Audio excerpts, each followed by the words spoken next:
Minsan, kahit anong gawin natin, maaalala mo pa rin siya. Kahit gaano kasakit yung mga sinabi niya. Kahit sobra na, nagagawa mo pa rin siyang tiisin.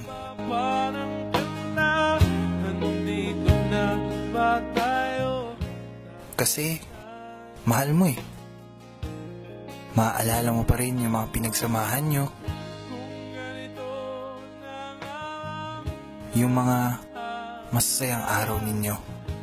Yung mga panahon na akala mo wala nang mas gaganda pa sa relasyon ninyo. Pero darating pa rin sa punto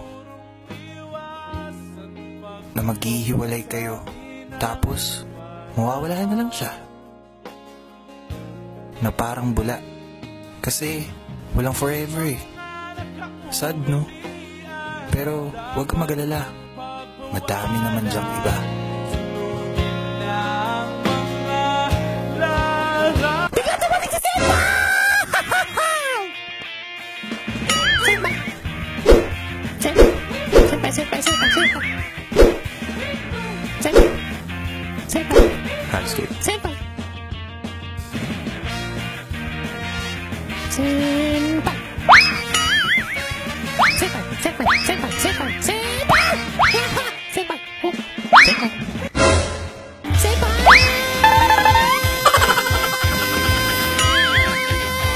Hans, hindi ka bibitawan nito.